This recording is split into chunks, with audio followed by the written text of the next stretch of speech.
Betsy and Thomas here for the American Intelligence Media. We are just shooting out this communication to all of our listeners because so much has been happening and we haven't been able to be in touch with you the way that we usually do because, as many of you know, we were out filming just an amazing interview with Michael McKibben, who is the CEO, chairman, and the inventor of Leader Technologies. And if you don't know that name by now, either Leader Technologies or Michael McKibben, you certainly will. This is just the most amazing story of an entrepreneur. And why it resonated with me so much, Thomas, is one time I was an entrepreneur. I belonged to a fabulous group of entrepreneurs called Entrepreneur Organization. And the reason that entrepreneurs get together with one another in a peer-to-peer setting is because many times we face problems that no one can understand except another entrepreneur. And when I read Michael McKibben's story, I didn't read it about, Facebook and the theft of social media. I didn't read about how many hours it took him and how much money it was to code the many lines, I think 650,000 lines of code. I read, when I saw his story, I saw an entrepreneur. I saw an entrepreneur who was on a cliff. We many times as entrepreneurs are on a cliff. We're looking down. We're taking a big risk. And, it's the belief in ourselves and our creation and the people that we've surrounded ourselves with by that we want to take that risk. And as we jump off into that cliff, many people, many entrepreneurs packed parachute. And some didn't pack a parachute. And Michael is one of those that fell without a parachute. But what I see, growing wings to take him back up. His story is so remarkable. And when you meet him and you hear his story, how he created this remarkable thing we know now as social media, and you see him and you hear him, you're going to be a believer. And if that doesn't do it for you, when you read his 530 pages of documentation that show you how he created this, you're just going to be amazed. But the most important thing is, Thomas, entrepreneurs don't stop. When we have it in us, we do it again and again. We can't help ourselves. That's why we are called serial entrepreneurs. So do you think Michael McKibben stopped when he was isolated, disbelieved, and financially ruined by this Washington swamp? No, he didn't. He continued to invent. And he has the most amazing win-win situation that will be a benefit to all Americans. And believe me, if you thought the invention of social media was amazing, you wait and see his win-win situation. And so thank you for letting me take time to express what I felt in doing those interviews, Thomas. But I know we have other things to talk about today, and one of them is our readers want to know a little bit more about Saudi Arabia. So let's tackle that first, and then I want you to wrap it up with your observations of who Q is. Oh, goodness.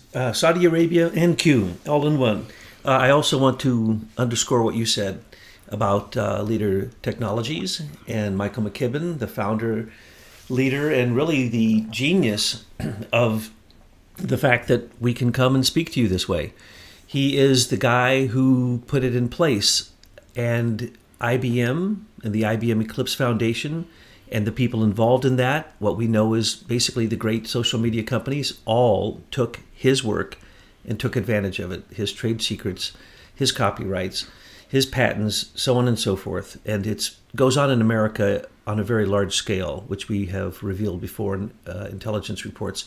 But with him, to see it up close and personal, especially when we're talking about social networking being something that the market value of what has come down, according to the valuators, would be trillions of dollars that arose from the theft, very conscious theft, of his work and the work not of one Mark Zuckerberg sitting in a room alone with no money, no experience during finals week, writing what we are told was the Facebook with 767 lines. That's not possible. Like you pointed out, Leader Technology actually had hundreds of shareholders, at least a dozen geniuses from all kinds of experience, 165,000 man hours and $20 million investment. And really, who are you going to believe?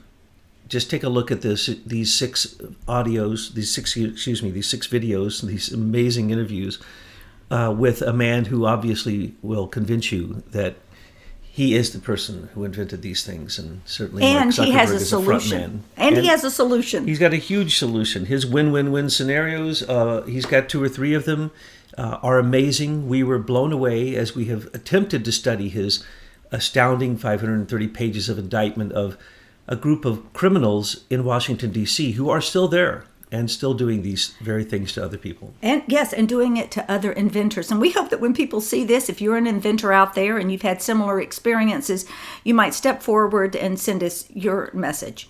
Okay, let's get to Saudi Arabia first. Do Q first. Do Q? Okay. You're going to get me worked up talking about Saudi Arabia. Everybody wants to know people who are so Q in the is. blind. People are so, they don't know history very well and don't remember things very well, I guess. Let me say something about Q. It's important that people get out of their two-dimensional thinkings of thinking the way that war exists today. I mean, what we are faced with right now, I keep saying this, is it's an information war. You know, you're not in the line of fire with real bullets here in America, but you are in the line of fire with these information bullets, and you got to make sense of it. You have to make intelligence of what you're seeing in the information battlefield. And the other thing is you got to think out of the box if you want to win. You can't do it in the typical linear, limited fashion. You have to do it in creative ways. You've got to use communication in hip, new, innovative ways that people in the trenches, that's all of us folks out here in America, can understand and relate to. Plus, why not wrap it up with the fun of reality television and, the exciting things that we're seeing on the internet? It's like real time, the Real Housewives kind of situation, but it's the real politicians. Yeah, right? So it's very exciting. And so when we look at Q, we need to think out of the box as to who this Q is, don't you say? Oh, absolutely. And just like House of Cards on television became really a caricature of what really has happened in the White House. And then what happens? It all crumbles. The House of Cards has fallen. Well, is that a sign? Is the old White House method of becoming a mafia don after you're the president going to end because Trump has brought the rule of law and he didn't need to be a mafia don?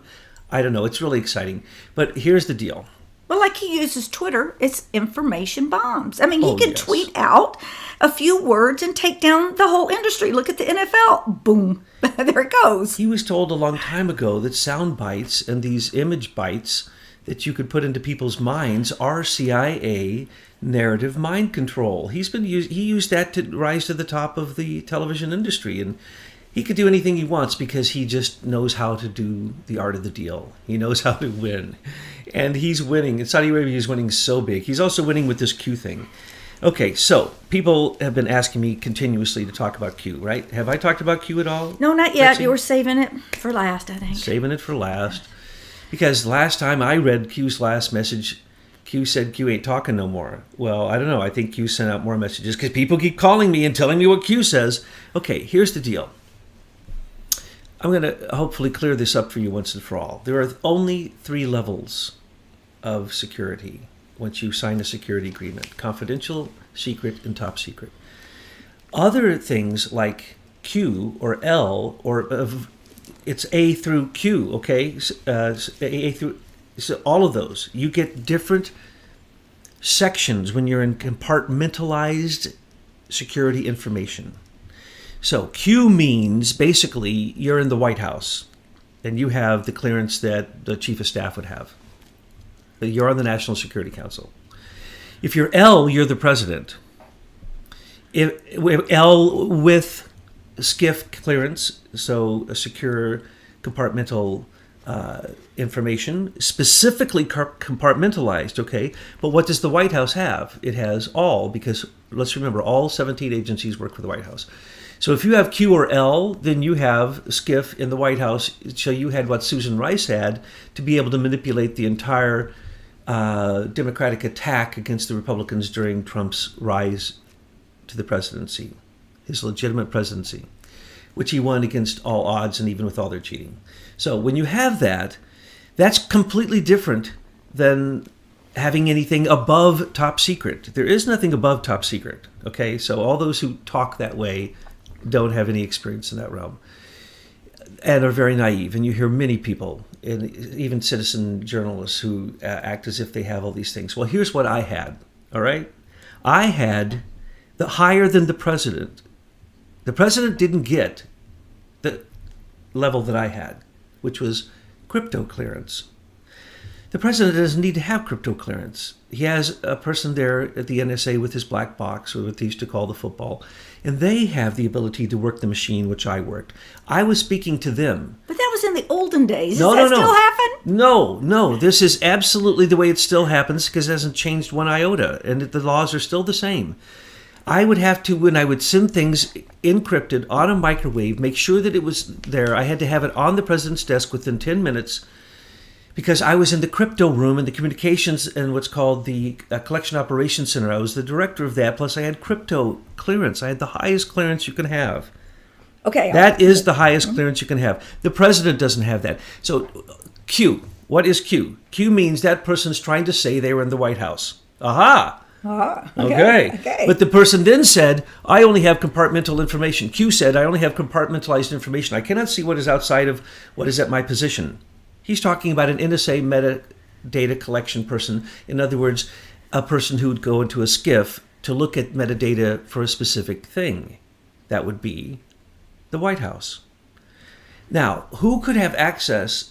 Well, they used what's called Collection Operations Center language written to Fort Meade. When you write to Fort Meade and you're a Collection Operations Center director, which I was, you use a certain language, and the language is weird. It's supposed to be kind of encoded, but it's not, and that's the reason Q uses that language. It's all cute. When I read it, I can read it like it's, I can read what the person's saying. I made up some of that stuff. A plus means wiki, wiki, wiki, hurry, hurry, hurry. That came from a Hawaiian station it was used back in the 70s. It's still used today.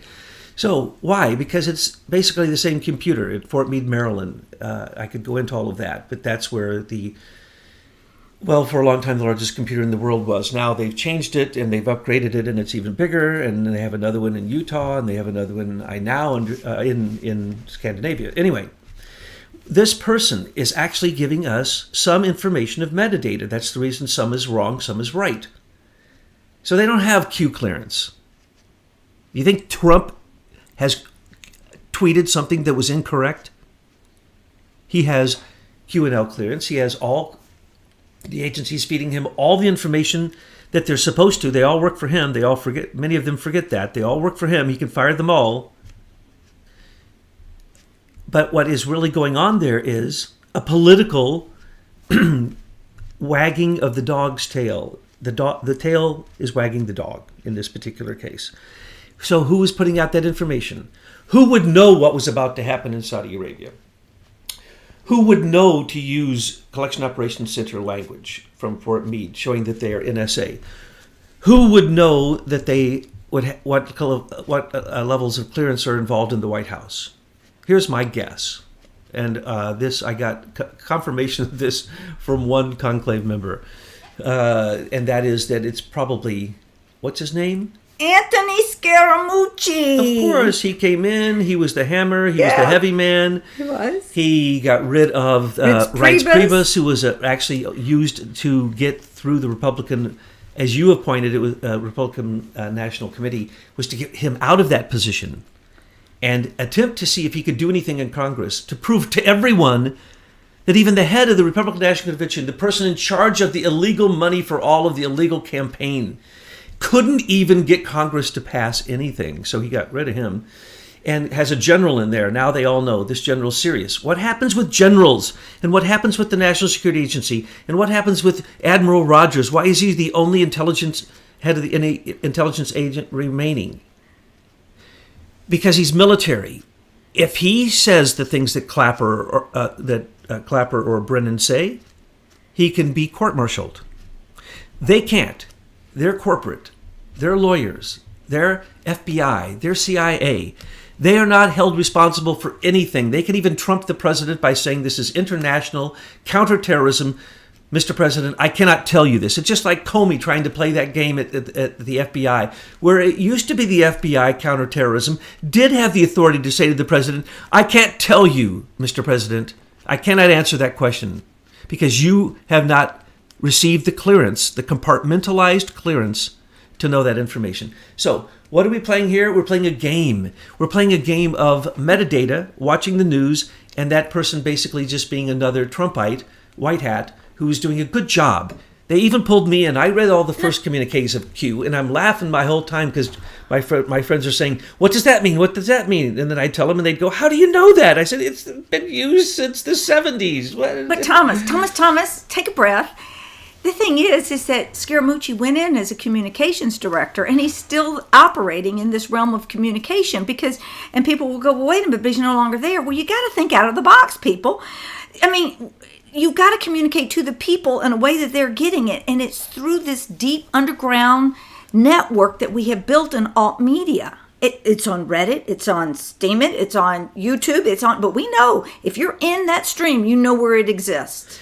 You're right, Betsy, and that's why you made the first flag that showed the 13 colonies united as 13 stars, going from the blood fields of battle to the stars in heaven as the providence of Columbia, the goddess of wisdom. That's what they fought for because you made that flag, that meme, and that's what we need to do in all these cases, and that's what Q is doing. Yes. The meme of, I'm a white hat, and I'm whispering to you what's about to happen to show you that I really do know what I'm talking about, and watch this, +++, and the president 7 hours later ends a tweet with +++. +++ means, as I say, hurry, with an hurry, exclamation hurry. mark. Or go. It basically means, yeah, go. Right. Okay, so that's when you find something hot, that's what you do. But the mainstream media will never pick up on it. But the patriots here in the underground, we get it. We see what's happening. Now, there's only one agent, there's only one person, there's only one office that gets to see an L and a Q and a for the president's eyes only communication, which I used to send to the president's desk. And if the president's not there, it goes to the office next to the Oval Office, which either the vice president mans the National Security Council, or is the way that it's legally militarily created back when it was created in the 50s, 60s, and 70s until it was changed in the late 70s to invite a bunch of corporate bozos in and basically bring in corporate intelligence that then rules our own military. That is where it all went awry.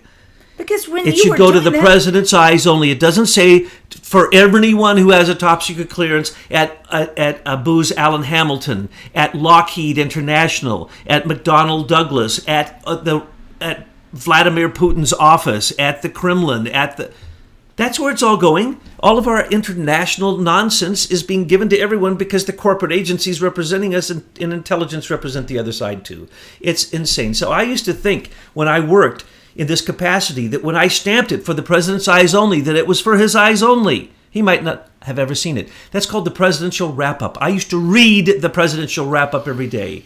And I used to add the Russian section because we were spying on Russia. And we had so much information on Russia that we could look, we knew where every general was and every prostitute he was with, and we had dirt on them before, because from our satellites. We had dirt on the very Russian generals if we ever did go to battle with them. We had been manipulating Russia the entire time. So this person, whether it's Scaramucci, how do you say his name? Scaramucci. Whether it's Scaramucci or someone exactly like him, it's another Trump white hat who is helping out. And I want to just say thank you to that person. I laugh my rear off when I read communications. Well, this is why we started the American Intelligence Media. We felt that, well, certainly the president isn't getting good intelligence, but just not even the president. Let's look at our fellow citizens. Who's giving the fellow citizens good intelligence reports? If the agencies aren't giving it to the president, then certainly the people aren't getting it. All we're getting is this crap from the propaganda corporate media. So we said, well, let's do what you did, Thomas, in the military. Let's scan the environment for relevant information.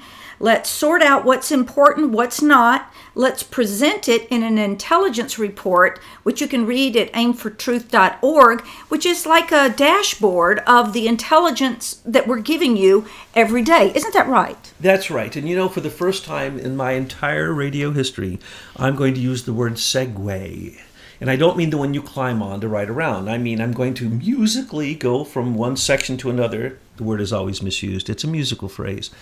We're going to go from one phrase, which is the phrase of Q, revealing what's going to happen in Saudi Arabia before it happened, and then what happened in Saudi Arabia. And did Q talk to the president ahead of time? How did he know? Did Q have the inside track on the CIA in Saudi Arabia? How did Q know? And so people are going crazy. And what did Donald Trump say when he was away? Oh, by the way, I want to congratulate him. I now call him the $10 trillion man, and I'm being conservative because the climate accord was $5 trillion he saved us.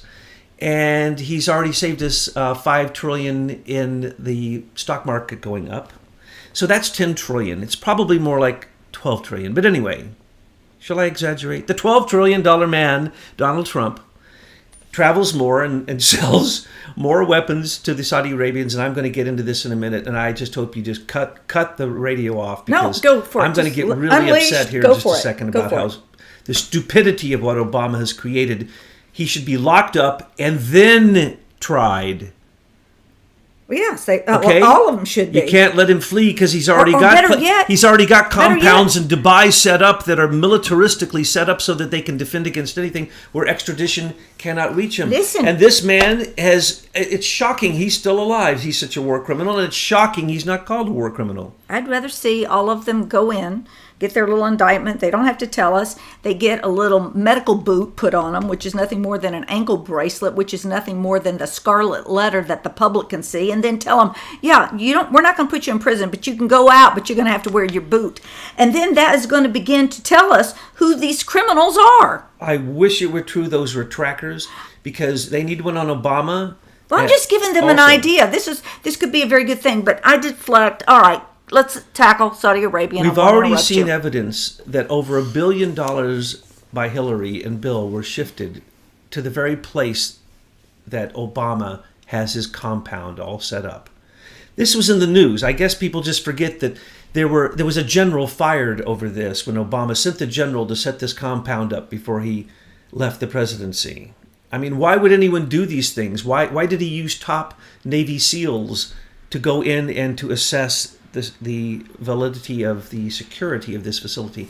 Anyway, so people just forget things. So I like to remind people, because I have like an elephant long nose. I don't forget things because they bother me when they happen. And so I'm usually just complaining about them to the air or to my friends. But thank you, Betsy, for listening. Thank you so much for listening. So we're segueing over from the fact that Q, he's got such a high clearance, or she, and knows that something's going to happen in Saudi Arabia. Well, you'd have to be an idiot not to know what was going to happen in Saudi Arabia. We said this the moment that Trump put his hands on the globe ball with the very prince in Saudi Arabia, where they all made a commitment to eradicate Islamic radical terrorism, radical Islamic terrorism, or what I like to call Muslim fascism, which takes the very extreme branches, which in some cases were helped to be birthed by Westerners from Europe in Saudi Arabia and Iran, and they take those extreme factions and they need to eradicate them. Well, they were already blowing them up. It was probably good that they had a king who would do something about the fact that the terrorists had come to roost in Saudi Arabia, the place that had only funded them. And what did Trump say? If you want to do business with me, you better get rid of them, and you better get rid of them now. Qatar, same to you, because I know you fund Syrian rebels who we are fighting against. But at the same time, he had to admit that Obama had given $1 billion a year to ISIS in Syria. This is a fact. Just Google it. If you didn't notice that, and if it didn't make you upset, I'm sorry for you. Wake up, because the world around you is so corrupt that if you don't pay attention every single day to the news and read Truth News headlines, you are not going to catch what's going on, because it's only in the news for a day. And if you don't notice it, it slips right by. So, what did Trump say to all of them? You need to go after the fascist Muslims wherever they are, whether they're under the guise of Hamas, Hezbollah, the Iranian Guard in Iraq, the Iranian soldiers coming in to secure especially the Kurdish area and even into Syria, and eradicating Al-Qaeda and ISIS, which of course were created by America. We created Al-Qaeda in a war in Afghanistan to fight Russia, to keep a pipeline going, and the CIA needed the poppy fields for their opium deals coming across the southern border and supposedly from Mexico. And that's, just one of their many, many front companies. And so what is really going on is Trump said no to the Bush fake terrorism. Remember, Daddy Bush spent half of his time in the King Saud's palace after he was the president, and he received what I left off as a trail there a second ago.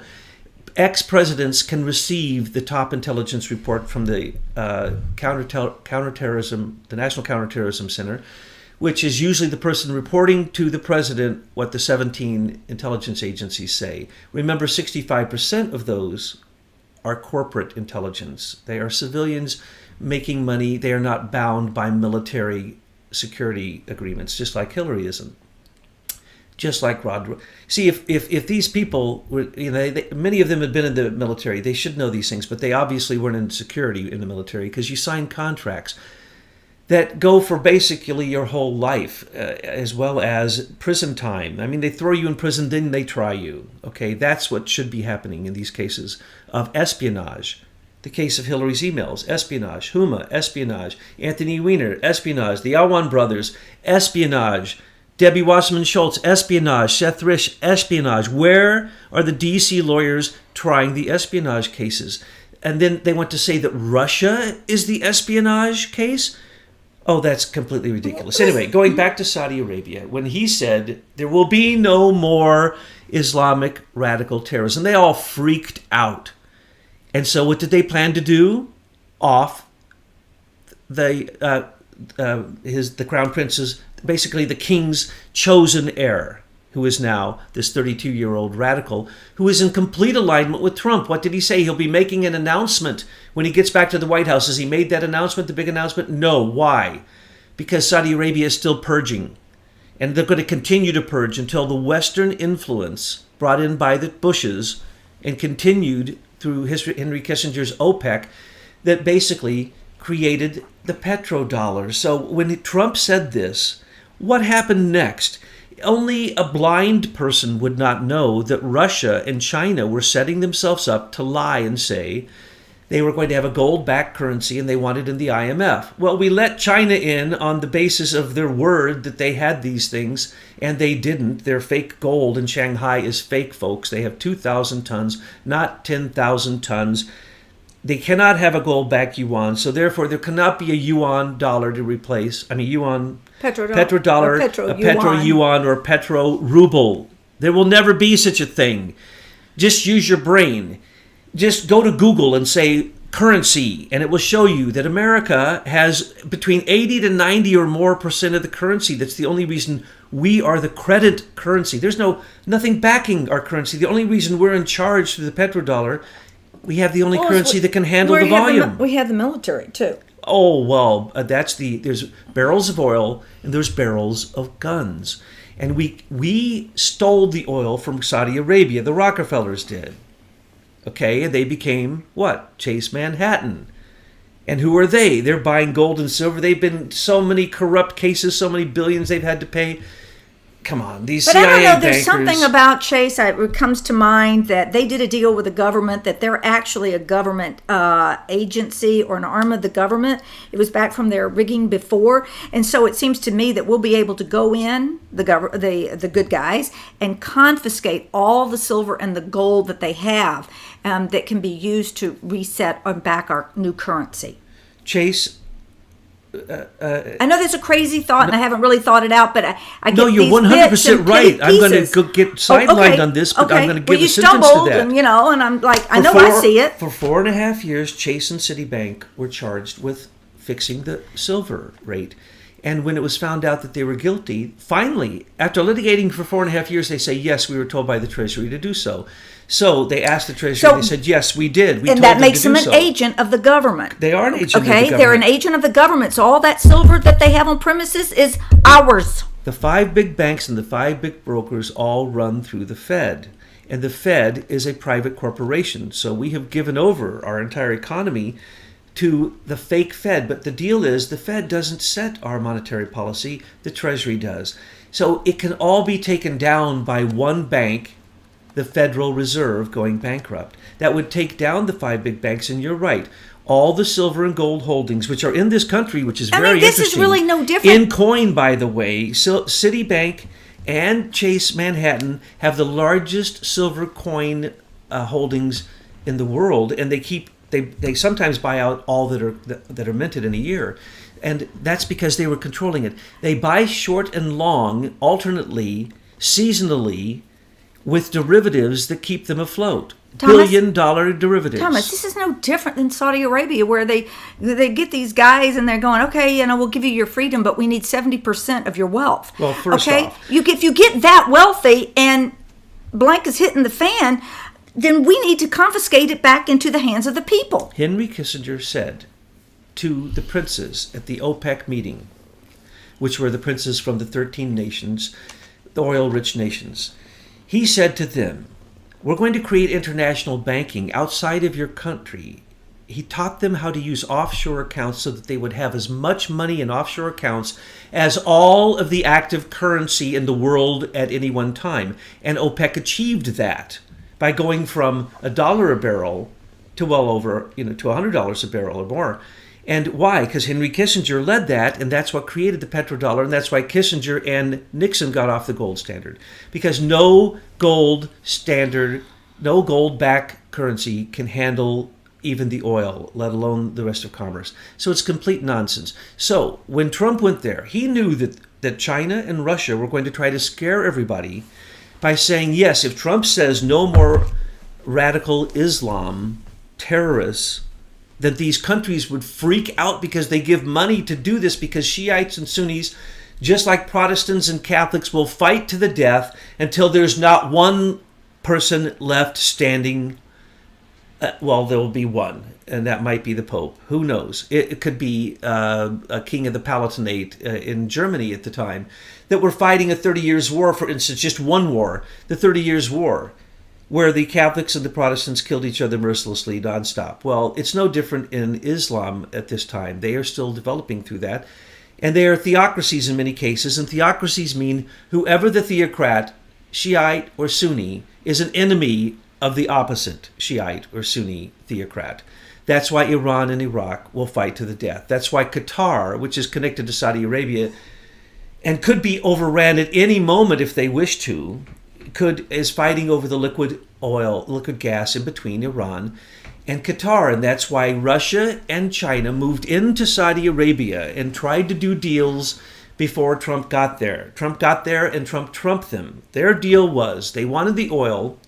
Did they need oil? No, they got Kazakhstan. They got Turkmenistan. They got all the oil they need, China and Russia. They don't need any oil in Libya, Egypt, Sudan, Niger, in Syria, anywhere. They don't need any of that oil.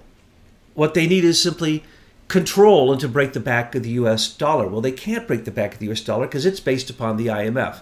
And anyone who thinks the IMF isn't in the pocket of the United States... Go there. I want you to go there right now about the IMF. Bretton Woods was created by Henry Dexter White, who was a Russian spy. He set up the United Nations, World Bank, World Trade Organization, the International Monetary Fund, and it was in alignment with the previous Nazi gold-holding bank, which is now the greatest bank in the world, the Bank for International Settlements in Switzerland.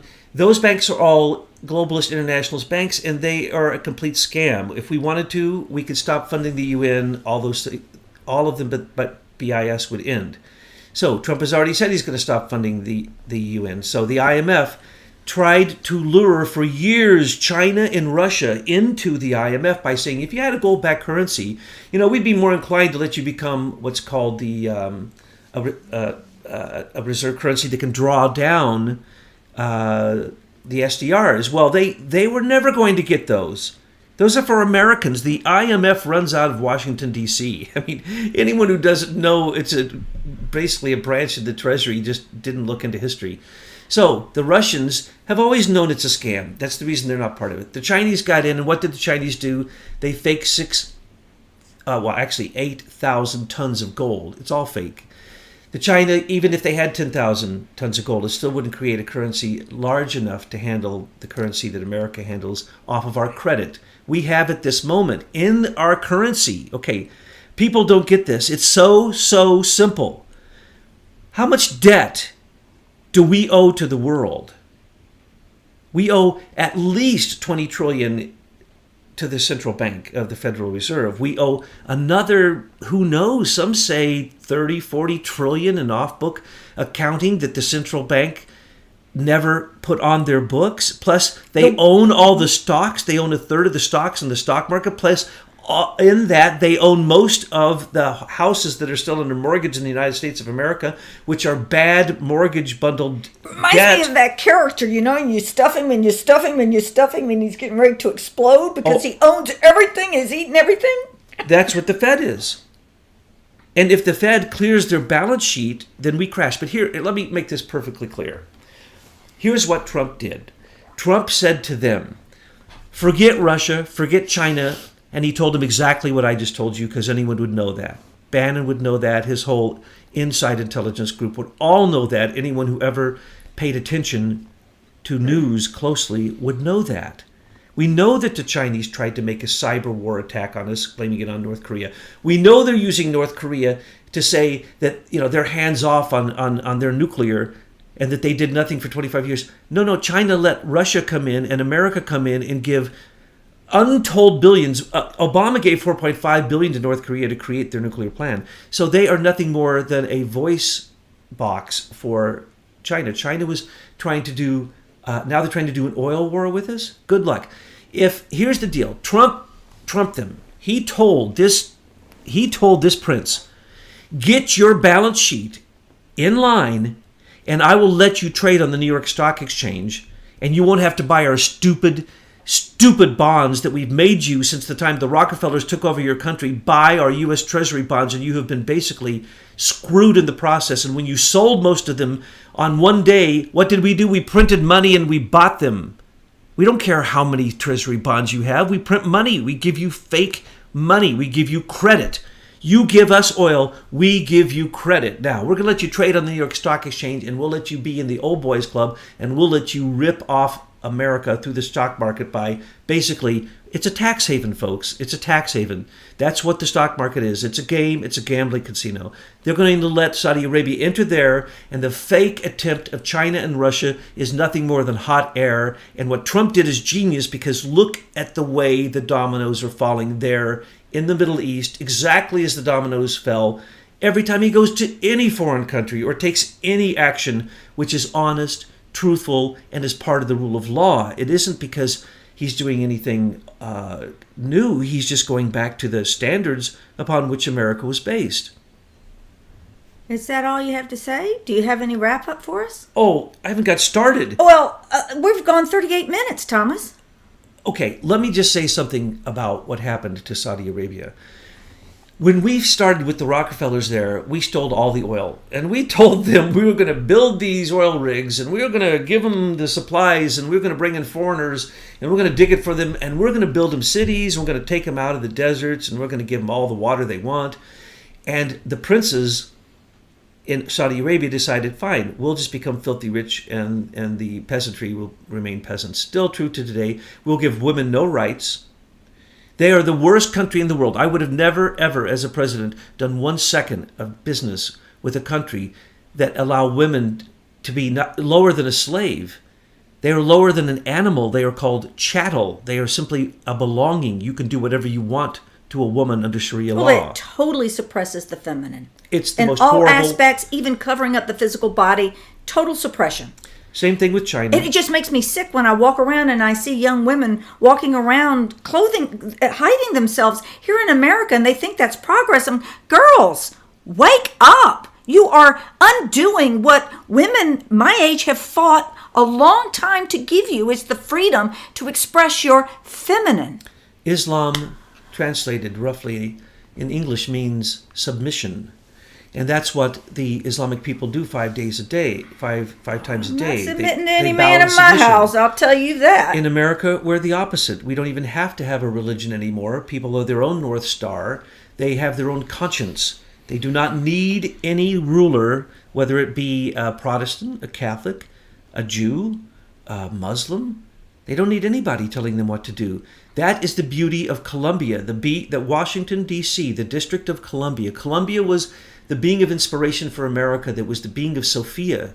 She held a torch, which means she had gone through the initiation, or particularly the initiation of Aloysius in Greece, or any other initiation where they go into a dark cave. And then when she comes out, she wears the hat of the free person. Mm-hmm. And so she actually wears this funny, peculiar hat in all the original pictures. And you say, what's going on? She's been initiated into freedom. In Russia, in China, these were systems that were not capitalistic. We have gone far in advance of the East. They are trying to catch up. As they try to catch up to our capitalism in China, they try to lie like we do. But they're not good liars. We don't have true capitalism here anymore. They try to act like they're not lying because their head goes up and down saying yes. They think we're going to believe that they're saying yes. That is complete nonsense. What is Taiwan part of mainland China? Ask that question. Anyone out there in the audience, ask yourself the question. The very little teensy tiny island that supplied at one point 68% of what we consumed in America, Taiwan. Is it part of China or is it a separate nation? We should go into that at some time. But that would show you that I wouldn't trade with China, and I would only trade with Russia if I knew I was dealing with a mafia boss at this point, and I would use mafia techniques, and that works out fine. But with China, when you're being deceitful, or Iran, you're being deceitful, Russia wasn't deceitful. Russia sent Iran weapons to defend themselves the second that Obama lifted those sanctions and delivered untold amounts of cash, not in U.S. currency, to Iran. So why should Trump not call them all out and basically say, you know, all the money you got to support Hezbollah, you know, the money you got to support the Iranian Guard that basically overran and took over the Sunni-led Iraq, which now is Shiite-led Iraq. It used to be Sunni Iraq. And now Syria is going to be what? What is Syria going to be? Syria is going to be calm and peaceful because the whole war, ISIS and Al-Qaeda, moved to Yemen.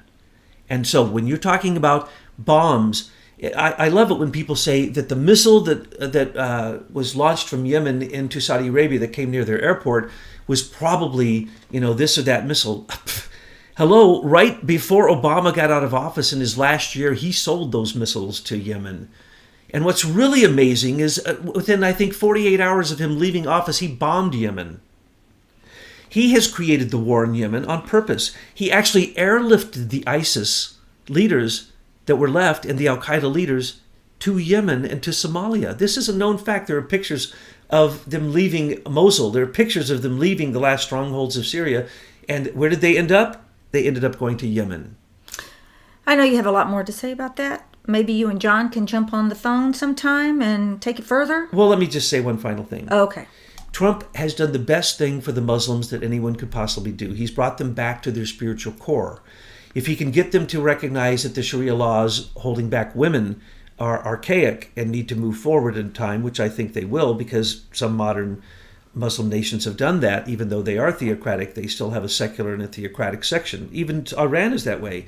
So Trump has basically liberated Saudi Arabia by putting his hands on that global ball representative in their, what we call in America, our own global engagement center. They called the terrorist, I forget the name of it. It was their terrorist global awareness center. And what did he say? You better go after the terrorists. I'm done with this game. I'm done with Daddy Bush's game. I'm done with Baby Bush's game. I'm done with Robert Mueller's complete cover-up for 9/11. I'm done with all of this. Get your show together. If you don't get these people, I'm going to simply bomb them. I'm going to kill them all. And they said, oh my goodness. So what happened? The richest princes, as I said, are the ones who give their own personal money to have this influence in these countries. So when he arrested them, he's also got to arrest the military. He was going to be killed. The present crown prince was going to be killed. That's very well known. Trump knew that. He went there on purpose. Why did he go there first? To save his life and to say, I support you becoming a Muslim again instead of a Muslim tainted with the 7 deadly sins of the West.